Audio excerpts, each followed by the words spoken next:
everyone, and welcome to today's episode. Our guest is Gautam Mayur. Gautam was born and brought up in Bangalore. He completed his education in chemical engineering and later moved to the US. He spent 5 years in the IT industry working on solutions for companies such as Nabisco Foods, Saks Fifth Avenue, Goldman Sachs, and Kraft Foods. In 2004, he returned to India to pursue an MBA, which he did at the Indian School of Business. And after completing his MBA, Gautam worked for 2 years with Wipro as part of their Innovation Council. He then spent 5 years with Larsen & Toubro, working in corporate strategy in Mumbai and Bangalore. In 2012, Gautam started his first venture, Elevenity. I don't know if I've pronounced that properly, Elevenity, which unfortunately failed. He spent 2 years attempting to gain traction with the company, but ultimately it was not successful. He then spent an additional year working with a small business while searching for new business opportunities. And in 2015, he met his current co-founders. And in 2016, they founded Falconbrick, a construction management app. This company currently has 35 employees and a presence in 10 cities. And they're working with top builders in each geography, but there is still much room for growth, which I'm sure they will get. So welcome to the podcast, Gautam Mayur. Thanks, Joe. So Gautam, this podcast began as a kind of inspiration, really, both to existing entrepreneurs as well as those aspiring to get into entrepreneurship. And in nearly all of the cases, we've kind of gone through a brief bio of the initial parts of the professional career, but we kind of covered that in the bio part of the introduction. So what I thought might be more useful is if we focus on some of the skills that you took from your early professional experiences that led to your business interests. So how would you say you were prepared when you finally did go with your first venture? Joe, I don't think I was prepared, right? So looking at all the mistakes that I made, so I do believe that I would never have been prepared to start my own business, right? So you just have to get into it and then try out something, right? And then kind of figure your way through it, right? So, but I did have some good inspiration, right? So, my inspiration is my dad, right? And he started his business when he was 41, right? So my younger brother was just born. So he had 3 children, right? And he was working in a bank, and he just quit everything and said that he's going to start, his own business. Luckily for him, it was in the services industry. So right from day one, he could make money, right? So he was consulting with banks, he was consulting with financial institutions, and so able to make money. But that gave me the impetus saying that, you know what, if I wait for the right time, right, wait for all the stars to align, it's never going to happen. I just had to get in there, try something out. And, I might make mistakes, but I was extremely confident, right? So the way I started about this was, one fine day, I just woke up and I was working with Larsen & Toubro at the time. And I said that this is enough, right? I'm doing the same thing over and over again. I've been trying to wait for a time, trying to collect enough money, saying that, once I, accumulate X amount of money, I will start something on my own. But that goal never seemed to materialize because the goalpost keeps moving. So I just decided, let me just try it out, right? So the worst that can happen is I might lose a year or two of my career, and then maybe I can get back into it. Well, so did you give yourself a time window, effectively, of a period of a couple of years within which you would experiment with this idea, and after, if it didn't work, you might consider going back into employment? Yes. So I did give myself 1 year, and I thought I was being pretty smart, right? So I gave my wife 1 year's worth of expenses to run the house, right? And that here's a bunch of money. This is going to run the household for the next 1 year, and with whatever remaining money I have, let me get in and try something. And I had high hopes, right? So I thought that I'll start making money from the 3rd or the 4th month itself. right? But We've right? all believed that at one point or another. Yeah, absolutely. And see, I did my market research, right? So what they talk to you about in these schools, right? Saying that do your market research, talk to people, try to validate your idea before you do anything. So I did all of those. So my first venture was creating mobile applications, and the first idea in that was an application for schools, right? So at this point of time, so this is in 2012, right? And even today, there is no seamless communication between a school and a parent. Now, there is a dearth of good schools in the country, which means that all schools act pretty high handed. They do not want to disclose information to the parent. They don't want to make it a democracy because they're afraid that the parents will come and sit on their head. So I saw a gap over there, right, with my own children, saying that I'm not getting information from the school at the right period of time, right? All I get to know is what my child writes in his book and brings back to me. Yep. So deadlines are missed, homeworks are done, not done, I don't know about it, right? So there are a bunch of these things keep happening. So I went to parents, right? Because parents are the ones who are going to benefit from this. So I must have spoken to about what 50, 60 parents, saying that, hey, I have an idea where I can make the communication from the school to you seamless, right? Where you'll get to know what are the events. So there's going to be a calendar. There's going to be events. The teachers can message you, right? In case they need any information, in case they have to inform you about homeworks, about assignments, everything. And parents love this idea. And I said, I'll be charging you for it. Would you mind paying, paying money for it? I said, sure. Right. So I was thinking at those days saying that, I'll charge you 100 rupees per month. They said, I will willingly pay 100 rupees a month. Right. So that gave me the confidence that something like this could work, right? But I had missed the second part of this entire equation, right? I went to schools and said that here is a particular platform for you. All the parents will have mobile applications. You can directly communicate with them. You can put up tests, you can put up grades, you can put up attendance, you can put up events, right? And this communication is going to be one way. I'm not going to allow parents to talk back to you because that will open up floodgates which you don't want. Yeah.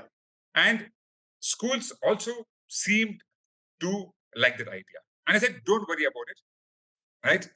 This is going to cost you 100 rupees per parent per month. You collect that money from the parents and you give it to them, right? So there's nothing going out of your pocket, right? And then when the school started doing the calculations, right, in terms of, okay, I'm going to get 1,200 rupees per parent per year per kid, and that money started to add up, right? So the problem over here was the person I was selling this to was the school management. The person who's going to be using it is the teacher, and the end beneficiary is the parent, right? So I spoke to parents, but I did not take into account the teachers, whether they'd be willing to use a platform, and mainly schools. So I did get a few schools on board. So I think I got about 10 schools on board, and they were using this to communicate with the parents, and was running smoothly. So you actually developed a product. Yes. This got beyond the ideation stage. You developed a product, and you were in fact piloting it or actually running it for revenue purposes with a few schools. Absolutely. Okay. Right. So I got this developed from a third-party agency, right? So I contracted a particular agency, and they were really good about it, right? So I contracted a particular agency. They developed this for me, and then we came up with iterations, with modifications, all those things. And for those 10 schools, it was running seamless, right? It was working for them. But I just could not go beyond that. So if when I went to a school which had 10 branches, right, or 20 branches, and I pitched the idea, they were like, why don't I develop this on my own? Right. Why should I give you the money for 10 schools, which would amount to a few lakhs, when I can get something like this developed? Third, they did not want to really open up to the parents. Even today, right? My school, the school that my kids go to, one of the top schools in Bangalore, they have a mobile application, right? But hardly any information comes over. I still have to depend on my kids to tell me what's happening in school, right? What are those Your kids events? were What are going to the those same things? school as mine, right? I think in venture. No, they go to a National Academy for Learning, Okay. right? So that was the problem, right? So I pushed a lot, right? I tried. I said, I'm going to white label this for you, right? So, but nothing worked. So at the end of it, after about I think 2 years, so I'd given myself 1 year, and then I thought, again I don't know. Now that I know a few business terms, the sunk cost fallacy, the sunk cost fallacy. I've already put in so much money. Already put in so much time. Let me try a little bit more. So I kept pushing, but at the end of it, I was, I could not make any headway. And whichever schools were there, I returned all the money to them, saying that, this is something that's not going to, really work. Right. So that was a big letdown because I had plans, but that also got me thinking, right, on two things. One is that I have become kind of averse to consumer focused apps. Right. Right, saying that this is something where uh, now on hindsight, right, I can think of a lot of things, right. So at that point of time, it was I had to, but now on hindsight, I can think of a lot of things where things actually went wrong. So what I did after that is that when this failed, I somehow got this feeling that I should not go back into a mainstream job. I became comfortable with working at my own time. And I thought, there are opportunities out there, right? So I just need to have the wherewithal to hunt for those things. And my family was extremely supportive, right? And so what I did was I started a small business. It's nothing. It's just a distributorship for the pharma industry, right? So the pharmaceuticals require bottles, these plastic bottles. So I got into the distributorship of those, uh, and it was decent money, right? So I was making ends meet, and that gave me enough time to start thinking about what else I can do. And that's when I started talking to people. And that's when I got in touch with another alum from the Indian School of Business. He was from the batch of 2006, right? Shashi Kiran. And we got talking. So he was working with Accenture at that point of time, Accenture Management Consulting. And his focus of work was infrastructure construction, right? And I had a history of working for Larsen & Toubro, which is infrastructure construction. And we met through common friends, and we got to talking and saying what are the opportunities out there. So we're looking at various things. We're trying to brainstorm, right? So we discussed, debated for about 3-4 months, saying can we do something with digital forms, right? Even today in India, multiple forms are used for everything. You go open a bank account, you got forms. You get a gas connection forms. You get and internet connection forms. Some of them are becoming digitized right now, but at that point of time, there are a lot of forms being used for everything. So we looked at those. We looked at anything for doing for small businesses, and it was like by chance that we hit upon the idea of construction, right? Because we both had experience in construction, and we thought that here's something that we can work with, right? So construction, the second largest contributor to GDP, the second largest employer of workforce, but still running in extremely archaic methods, right? Everything is paper based, phone calls, and we thought that here's something that we can do. So we spoke to a few builders, right? And all these builders who we spoke to were through the Indian School of Business contacts. We just looked up the alumni database, found people who are working at builders, gave them a call, asked them to put us through their operations head or their head of projects, and got talking to them, right? Saying that, what are your pain points, right? What are the problems that you're facing on the ground? How does construction actually happen? So we followed engineers on the ground, seeing what they actually do. And then we came to this idea saying that, here's something that could work, right? So we made a quick presentation on that, saying that, if you look at construction, there are multiple phases of construction, right? Right from when you do the ground breaking, there is the excavation all the way to handover. And we thought that, handover is one part where the culmination of your 3 or 4 years of work, right? It culminates in a small window of 3 to 4 months where the entire inventory has to be handed over to the end customer. It's extremely chaotic because generally, right, projects are delayed. And the customer is always sitting on your head saying that I want my apartment, right? Because I paid for it, I'm paying EMIs for it, I need to move in. So this particular phase is extremely chaotic, extremely stressful for the builders. And we came up with the idea saying that we can put a workflow in place, right? A very simple workflow in place to help smoothen out this entire process, right? And that's how we started. So we went to Quick 1 meter. question. Yeah. Quick question for you. Did your previous consulting assignments give you knowledge of the business processes in that industry? So is that why you felt that it was kind of ripe for a bit of disruption, technology disruption? I would say yes, especially when I worked with us. See, over the years, right? So I have had multiple jobs, right? So about 6 jobs, 7 before I started my business, right? So from there have been good takeaways from each and every one of those jobs, right? But I think the biggest one was from the Indian School of Business, right? So my MBA over there gave me some structure to the thoughts that I was having.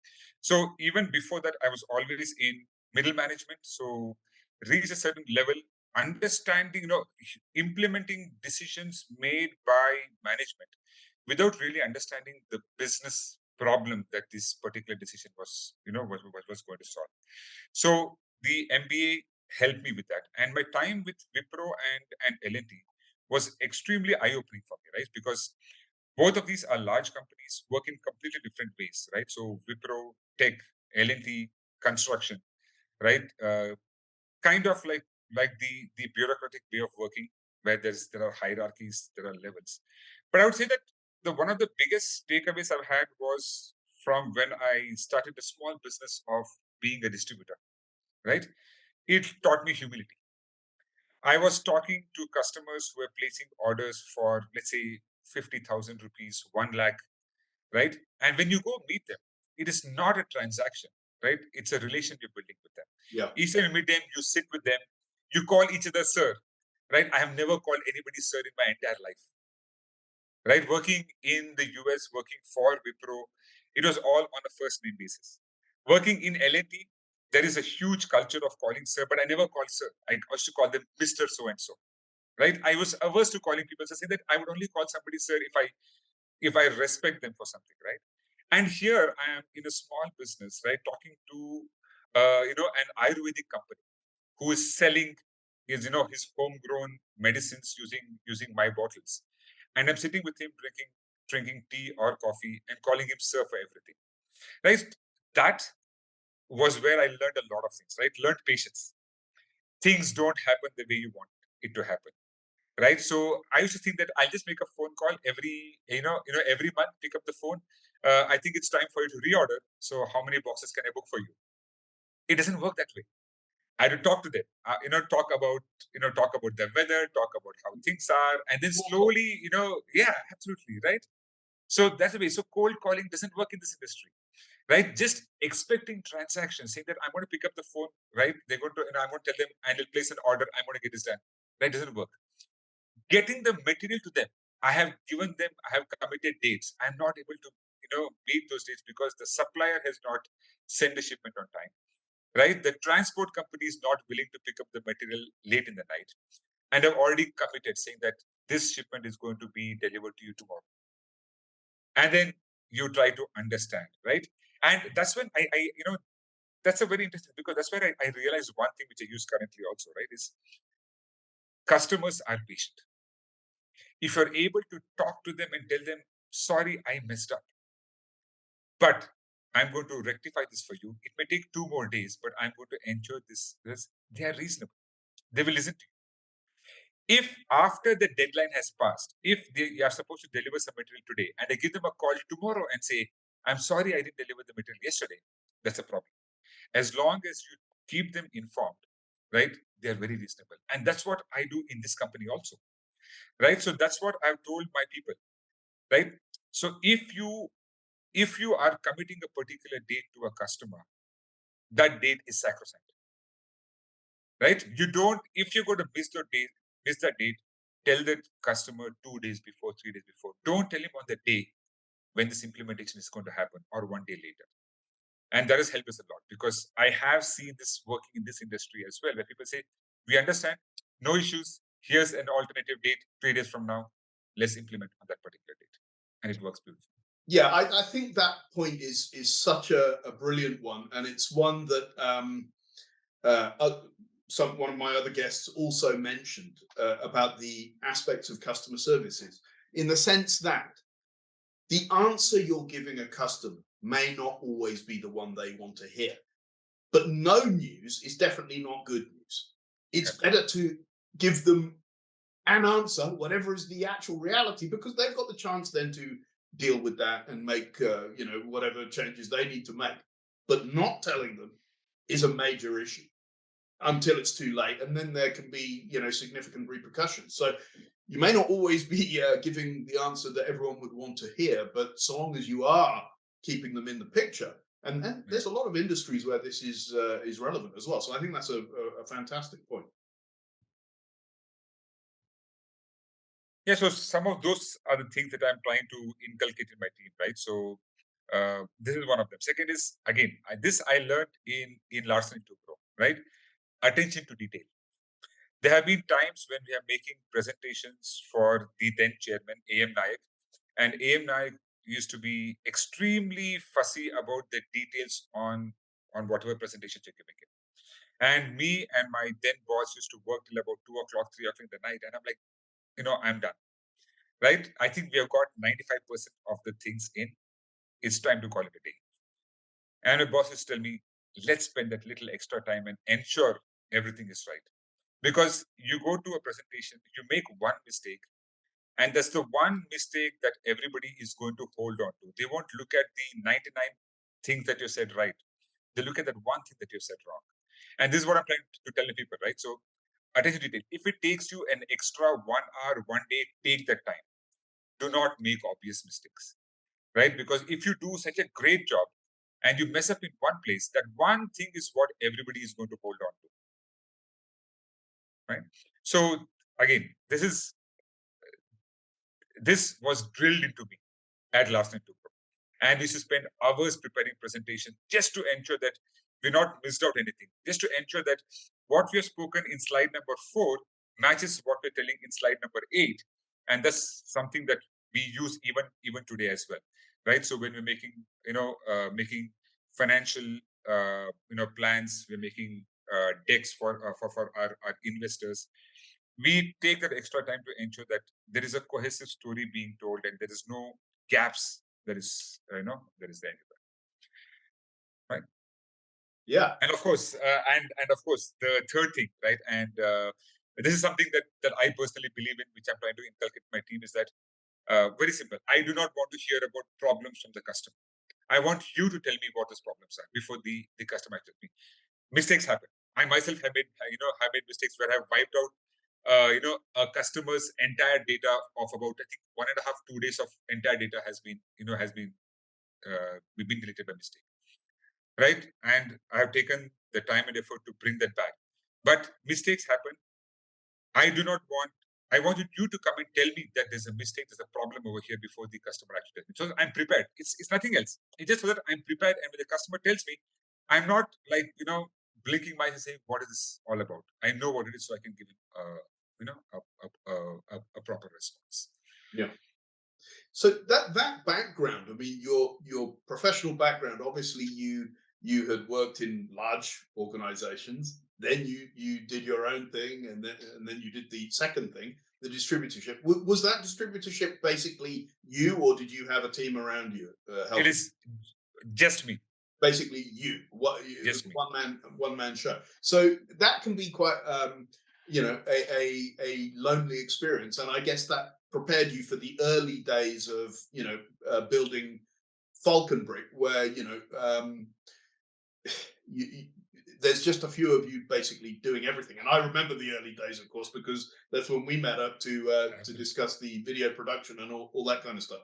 So psychologically, how did you feel about being, a big guy in a big company with all the barb that gets you, societally, and then doing your own thing, and people think, "What the hell are you doing?" I mean, there's like three of you in a little office, that kind of thing. How does that affect you psychologically? So see, it's very interesting, right? So when you are a big guy in a big firm, right? You have an MBA from the top B school, and you tend to become a little cocky, Yeah. right? A little arrogant, right? And that shows in a lot of things that you do, right? So I used to always think that you can get away with sheer intelligence, right? If you're intelligent, if you're smart, you can get away with a lot of things. And then when we started up, I realized that just being smart is not enough. You have to put in that hard work, right? That diligence, that hard work, right? Smartness will only take you to a certain extent. Is the hard work that is required, right? And in a startup, you are the be all and end all, right? You don't have people to clean up after you. You don't, if you have to travel somewhere, you don't have, there's nobody to pick up the phone and say that I'm traveling, so please book this ticket for me, have a car waiting for me to pick me up and take me for these meetings. And you have to be extremely prudent. We are looking, when we started up, we didn't take any salary for about 3 years, What? So right? were you bootstrapping then? It was just the Yes, founders' funds that were running this. absolutely. Right. So for 2 years we were completely bootstrapped, right? We used to count every single rupee that we spent, Yeah. right? And I think that has held us in good stead right now, because even now we are extremely careful, right? So see, we have only raised funds when we actually needed it. So we have just had 2 rounds of fundraising. One in 2017, when our when we did when we had an initial product, the MVP. We tested it with 2 builders, Brigade and Shriram Properties, and it worked fine. And we wanted to scale up, so we went to investors and we raised money. And we were lucky because a lot of people who we pitched to as a customer, they turned around and said that I like your idea. Are you looking for money? We're ready to invest in you. So 4 of our customers actually invested in us, and that gave us a lot of confidence, saying that we are in the right industry, right? A kind of reverse pitch. Absolutely. Right. That's So incredible. that's what the second the round of fundraising we did was when COVID hit, right? So when COVID hit, we knew that there's going to be 6 months of no revenue, and we have expenses, so we didn't lay off anybody. We didn't we reduced our salaries at that point of time, but we didn't reduce the salary for anybody, right, for 3 months, till we knew that there is going to be a problem, right? So that time we quickly reached out to our existing investors, saying that there is COVID. We need some money to help, tide us through this. And we raised a bridge round at that point of time. So these are the only 2 rounds of funding that we have ever done, right? So what we believed is that we have to run a sustainable business. So even our first customer, Brigade, we charge them money for it, right? We say that here is something we can do for you. We don't have the product ready. We'll build this for you. But unfortunately, we cannot give it to you for free, because if we give it to you for free, you'll not value it. Yeah. We are putting our skin in the game. You put your skin in the game, and let's do it. So far in the history, in the history of our company, we have never given anything out for free. We have always charged, and we charged a good amount of money, right? So that people appreciate that here's something that is going to help change the way they actually operate, right? So now this can be a good thing, can be a bad thing. Now, the good thing and a bad thing is that, like I said, we're extremely careful with money. We only spend money where it is actually necessary. We don't do just blowing money just for the sake of of spending the money, right? So when we raise money, we didn't go out all out saying we're going to hire people, right? We said we're only going to hire people who are absolutely necessary. Now this can be a problem as well, because see, as long as you're a startup who's not making any money, then your valuation is in the air, right? It can be anything. But once you start making money, right, your valuation is based on a revenue multiple. So You, sometimes you we were not pre-revenue for very long then. You were revenue generating quite early. yes, we were revenue generating from day one, Yeah. Okay. right? So it is not a lot of revenue, but we were revenue generating, and we actually made profits in the first, I think, the second and third year. We actually made profits, Got it. right? But again, so now sometimes we think back, right, saying that should we have played the other game of giving our system out for free, and then you know raising money year after year, and then spending the money, burning the money, and raising. But we feel that what we've done is right, because even now our focus on every financial aspect of a company is really good, right? So, like I said, we didn't lay off anybody during COVID. We reduced salaries for a few highly paid employees, but we compensated them with stock options, right? And whatever money we spend, we try to ensure that we get the maximum bang for the buck in this industry, right? So we are dealing with builders, and builders are notorious for delaying payments, right? There are companies, there are contractors where it takes the outstandings are what, 90 days, 120 days, 150 days, and you have to run from pillar to post to actually get the money. But we have a very, very strict focus on collections. Every one of our team members who's involved in either sales or customer success is responsible for collections as well. And our receivables are less than 45 days. And it's only because of the rigor that we have, saying that, and it also helps us figure out how we're doing with the customer. If there is a builder who's consistently delaying payments, it means he's not really getting value from what we're doing for him. If there's a builder who's paying promptly, that means he's finding value with us, with what we are actually offering. So that also helps us to get some early warning signs in terms of, is there a risk of a churn with this particular customer? So that's what we focus on. So we have 2 meetings every week, just focus on collections. And we ensure that, payments are coming in within 45 days and our cash flow, is positive.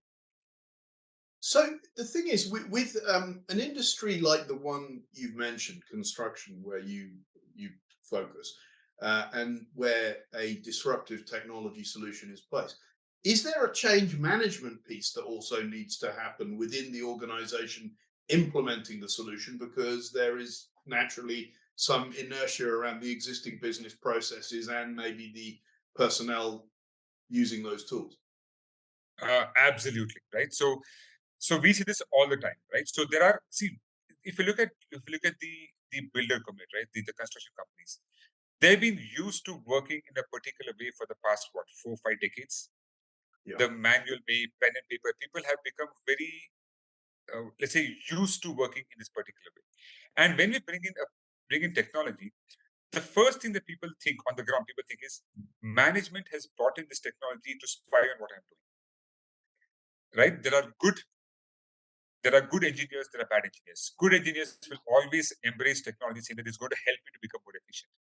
And the bad engineers think that this is going to put a burden on me, because now anything I do is going to become extremely transparent. And management will know who I am, right? Not only with the engineers, with the employees of the builder, but also with contractors. Now, the contractors in this industry are notorious, right?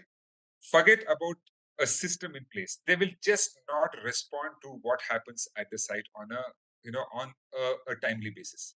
And that's why builders have all these kinds of various conflicts which happens with contractors all the time, right? But the way we look at it is, if you're bringing in technology, it should make somebody's life easy. If it complicates somebody's life, then we're not doing a good job. If by implementing a solution, implementing a technology, people are spending more amount of time, then it's not good. It's not usable. It's not it's not giving them benefits. So if you are able to save time, if you're able to save effort, then people will automatically use it. So adoption improves if we design the system properly for them. And this again becomes difficult because we are in a greenfield operation, right? So which means there is no precedent to what we're doing. If you talk about CRM, if you talk of an ERP, there are hundreds of CRMs, hundreds of ERPs. And when you go to a customer, when you go to a builder, he says, my ERP does ABC. Can you do ABCD? Or can you do ABC at a lesser cost than what I'm paying right now? And he'll sign up. But when you're going in with something which helps construction management, the builder does not really know what a system can do for him. Which means either the expectations are unreasonable or the expectations are not articulated properly. Saying, right, this is what I want from the system. So there's a lot of discovery which actually happens. So we have learned this over time, right? So initially we were like, let's implement a system, right? One size fits all, and then go ahead. And then we find a lot of churn happening. So now we are we have changed our process to do a diagnosis at site. This is what the management is saying, right? I want to be able to help improve my quality. But what does help improve quality actually mean? It's not actionable. If you say, I want to ensure that any work that happens at site has a check against it, right? And only when the check passes is that work deemed to be complete. That's something we can do. We can put a process in place, we can put a workflow in place, and ensure that those checks happen, right? But if a customer comes to us and says, I want to improve quality, now a tool cannot improve quality. A tool can just provide you data, and somebody from your side has to look at the data, come up with some intelligence, and then improve quality. So now we're trying to get into that level of understanding the customer, saying that what are your expectations or what are the outcomes that you want from this? And let these outcomes be clear, so that outcome becomes a blueprint in terms of what we are doing for this particular customer. So in case there are any conflicts, right? We have had builders who have come to us and said that, we have been using the system for 6 months, but maza nahi aa raha hai. There's no fun. I'm like, what do you mean by maza nahi aa raha hai? Right? If you're not able to articulate what you wanted from the system, then anything that we give you is not going to satisfy you.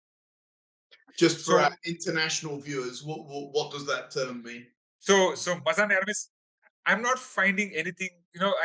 This is not ticking the right boxes, or I'm not getting a kick out of the system. Not hitting right? the spot. Not hitting the spot. But the spot has not been defined. Got it. Right. So that's why we do a lot of discussion with our customers now, saying that, this is what a system is capable of, right? This is what IT should do for you.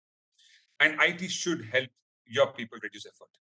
Right. So So you let's don't design regard it as an off-the-shelf system in that sense. I mean, the builders typically that you're talking to when going to do an implementation of the Falconbrick system are pretty, substantial builders, and there's a degree of sort of customization required. So there's that consulting phase at the beginning part to establish what the sort of as-is scenario is and determine the business processes that will need to be modeled and how they will match. That's right. See, but again, these are this kind of a system is new in the market, right? So the builder does not really know what he can derive out of this. So a lot of times, like you said, we wear an advisor or a consultant hat, trying to explain to him these are something that are possible, not possible. But we also don't want to become like an ERP, right? So an ERP, what it mean?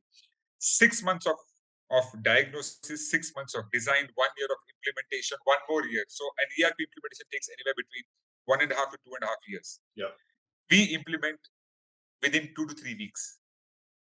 Right? So our system, our platform, so basically what we have is we have a platform, right? A completely flexible platform, which our team, our consultants talks to the builder and tries to model what they're doing onto the platform. So it's extremely flexible.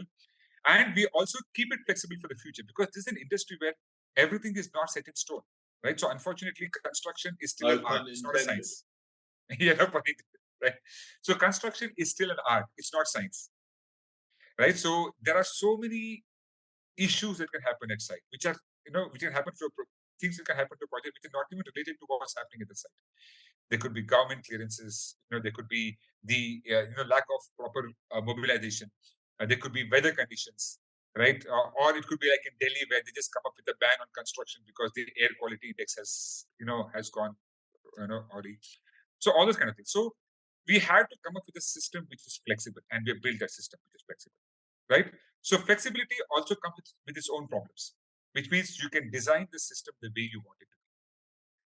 And if you are careful about designing a system to match what is happening currently on the ground, and that's something we look at, right? We look at what are the existing processes that the builder has, and we try to model our system with that. So what we tell our customers is, you don't have to change the way you're working to adapt to the system. Our system adapts to the way you're working. So pretty much every implementation we have is sort of a slightly customized implementation for that particular builder, right? So he may have a lean team on the ground. So a builder, the way they generally work is either they have their in-house construction team, or they hire a PMC, a project management consultant, like a JLL, a Cushman Wakefield, a CBRE, to come and manage the project for them. And then they have various contractors. small contractors, large contractors. So based on how a particular builder is organized, his particular project is organized, we give them, we give them choices in these are the things that you can actually do to help improve, right? So most of the builders that I work with we work with only large builders, right? So we work with large builders because large builders have processes set in place. They've been in the industry for 20, 30 years. They know exactly how a process has to be implemented and they have this in place. And when there is a process, a system can come in and add that extra degree of productivity, of efficiency. If a builder does not have any process, it becomes very difficult to put a system in place because if you don't have a defined process, what are you working towards? Right? So all of this goes into creating the solution for a particular builder. But now what we're seeing a shift, right? So over the last 2-3 years, the second generation of builders have come in, right?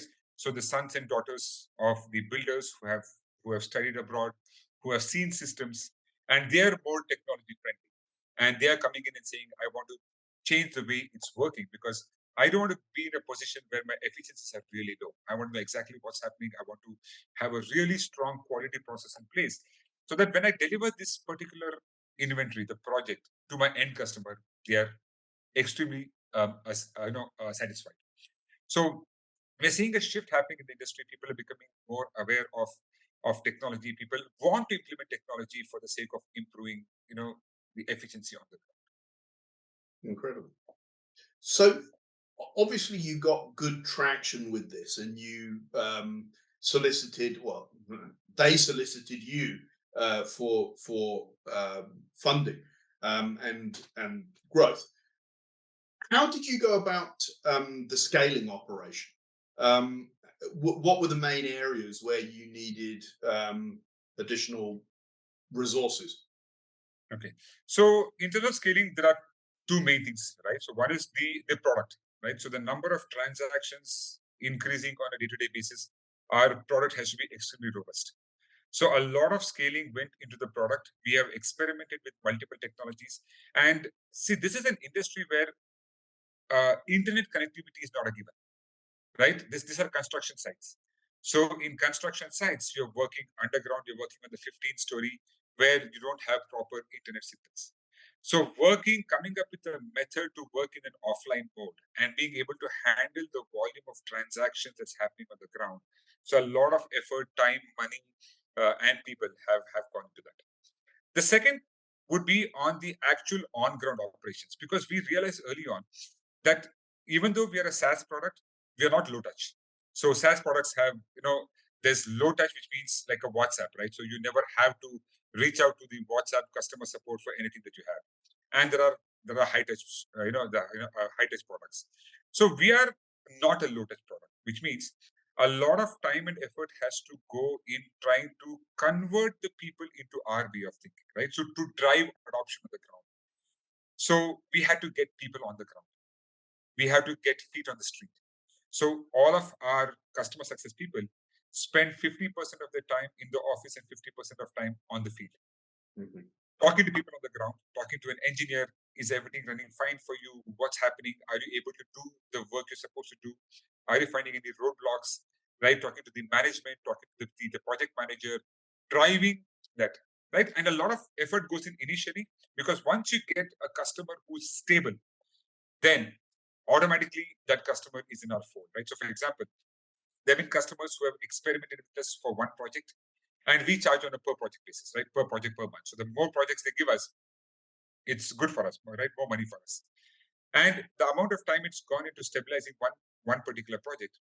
And after that, they're given the next 10 projects without any sales effort. Yeah. The only effort was in negotiation of the actual deal value, right? And they automatically adopt it. So being on the ground, being able to understand the user on the ground is extremely important. Even our product team, right, goes to construction sites to see how their product is being used. Talk to people on the ground, right? What are the pain points? How are they using it? Because what may seem obvious to us may not be very obvious to the person on the ground. If there's a contractor engineer, right, or a contractor foreman who's maybe just a 10th grade, uh, you know, he has a 10th grade schooling. What we feel is intuitive may not be really intuitive for him, Yeah. right? So only when you go on the field will you be able to understand, okay, this is we thought that we made a nice looking button, and it's obvious it's a button, but that guy may say, I don't think this is a button because it doesn't look like a button to me. It's fancy, but hey, I don't know how to go click it to be able to go there, right? So being on the ground, talking to people, being on, keeping in touch, I think that's really, really important in this industry. And do you have your own development team? Yes, we do. So initially, we again with this business, when we started up, we contracted out to a third-party agency. We hired them to develop this for us, and pretty soon we realized it's really not going the way that we wanted. So we scrambled, and yeah, we do have our own our own team now. So everything is being done in house. Great. And in terms of the strategy that you took for marketing the product, what kind of resources did you need for that? How has that been done? So for a very long time, right? So my co-founder Shashi Kiran, he was the only sales guy in the organization, right? And even now, we are lucky to say that a lot of our customers come through word of mouth, because this construction industry it's a very small industry, Yeah. right? Even though there are a lot of build-a-lot projects, the same people keep moving between projects. A person who's an engineer here becomes a project manager over there, and he, if he's had a good experience with our product, he refers this to his management. Say Yeah. that in my previous, in a previous project, I used this particular system. So a lot of things happen through referral, but we're not sales heavy at all, right? We do a lot of events. So there's one main industry body called CREDAI, CREDAI, for the real estate developers.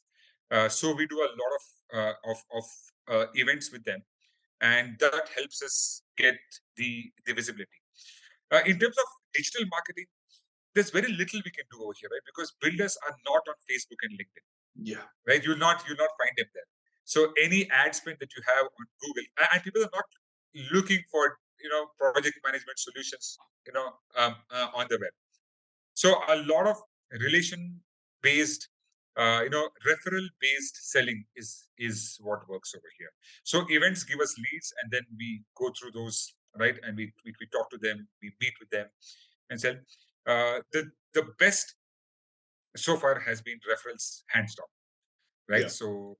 So in Hyderabad, right? So Hyderabad is one of our largest markets right now, and pretty much I'd say about 80% of our customers over there have come from referrals. That's one. The second is lighthouse customers, right? So you go into a market and you have the biggest builder there as your customer, and then everybody else follows, saying that what, if Prestige is using our system, then there's something really good with it, so I want to do it. In Hyderabad, there's a builder called Aparna. They are very well known for their quality products, right? So they were our first customer in Hyderabad.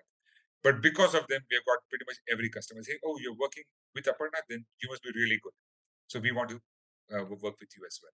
Yeah. Yeah. I mean, obviously, that trust and credibility comes from such a situation. So, yeah, on the sales side of things, then you don't have to deploy too much in the way of resource because quite a lot of it, and also the conversion is coming from referrals. Right. See, referrals only. See, if you're a startup, right, you have to show non-linear growth, Yeah. right? So now we are getting into a lot of marketing, and we are trying to see, because referrals will only take you to a level, right? Yeah. Referrals will give you linear growth. So when looking for non-linear growth, we are also experimenting with marketing, with events, to see which particular mode will give us the most number of customers. And in terms of that whole growth piece, is that currently is the focus still India, or do you see these as common construction issues that could be scaled beyond India's borders as well? So definitely what is happening, what we're doing here can be scaled across the world, right? So the way the way Indian builders work versus, let's say, the more developed countries. So if you look at the Middle East, if you look at Europe and America, they spend 6 to 9 months planning the entire project, and once they start, they execute like clockwork. In India, the planning function is not very strong. So with basic thumb rules, they start the project saying that let's see what actually happens, and they evolve as as time goes by. But similar kind of problems are there throughout the world. So see, currently, if you take a look in India, right, at any given point of time, there are 50,000 construction projects going on. 50,000 construction projects, and I'm not talking about somebody building an individual house, like an independent house for himself. I'm talking about projects which has got apartments or row houses or a commercial building which is large in nature, right? So to reach those 50,000 projects is going to take us a lot of time, right? We have worked on 250 projects so far in the history of Falconbrick. Now 250 versus 50,000, there's a huge gap over there. So we do believe that, and these 50,000 projects are mainly in the real estate segment, which means residential, commercial, and retail hospitality. If you look at industrial and infrastructure, right, the scale in India is massive, right? So India itself can sustain us for the next 4, 5, 6 years easily, quite easily. So we do not want to dilute the focus from India now, because if you're looking at any other geography, we have to have a different thought process. We need to have a completely different team in place. Yeah. Right? A different strategy in place, a different product in place. And we're not ready for that, right? We want to stick to one product as of now, stick to one market. Maybe 3, 4 years down the road, once we hit a certain run rate or a certain scale of operations in India, then maybe we will look at any other markets. It is there in our horizon. Our investors keep asking us, but we are like, let's hold off. There is enough to do in India. Let's go outside later on. Yeah, I mean, if the scope is strong in your home territory where you know all of the situation, then yeah, it makes better sense to consolidate rather than Absolutely. spread yourself too thin, I guess. No, that's great. So, just in terms of some advice for aspiring entrepreneurs from your own kind of career history, what would be the basic advice that you give to people who maybe find themselves in the position you were in a while back, where they're working in a large organization, but somewhere in the back of their mind they've got this idea that they want to do something themselves? What would be your advice in terms of how they should sort of go about making that into a reality? So my first advice would be, if you are thinking of starting up, on your own, just do it, right? Don't wait for the right time, because I know people who have got ideas who've been sitting on them for years together. Right? Saying that one more year, let me make some more money, it'll give me a cushion, and then I'll start. See, in this day and age, right? See, before, right? Let's say 10, 15 years back, if you had a gap in your career, saying that he was out of work for a year, 2 years, it used to be a bad thing on your resume. Now it's actually a good thing, right? At the worst thing that could happen is you lose 1 year or 2 years, right, of career in an organized industry, right? So if you're thinking, if you anywhere have an itch saying that I have an idea, I would want to be on my own, just go into it, right? You can always come back to your normal career at any point of time. There is no problem at all, right? Second thing, what I believe, this is my personal belief, get a co-founder. Don't do it on your own, right? There are too many things for you to look at, right? You will not be good in everything that you do, right? It's always good to have somebody else whom you can lean on for advice, to debate things through, right? So get yourself a co-founder. Don't do it alone, right? You might succeed alone, but when doing it with a co-founder, at least you have companionship. There's somebody else who's sharing your burdens, right? Third thing, uh, I think you just have to put in the effort, right? Once you start up, it is not going to be easy. It's not going to be rosy. You have to put in the time. There will be ups and downs. So prepare your family. If you have family, prepare your family well in advance. Saying that here's something that I'm taking. I might not be available in the evenings, nights, weekends, because I have to work on this. prepare it, because if you don't prepare, if you don't have a supporting family, then everything can go down, right? You have enough issues with your startup. You don't want more issues, in your personal life, right?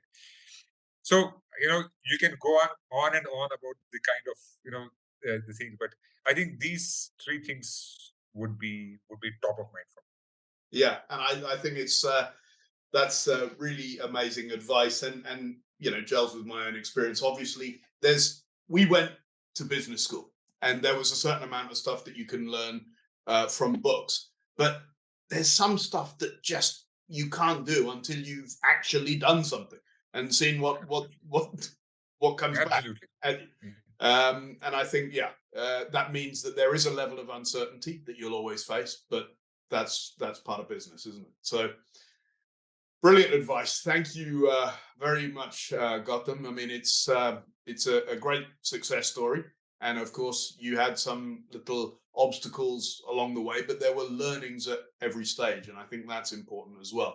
Yeah, There's absolutely. what they say is we don't win and we lose, we win and we learn, right? True.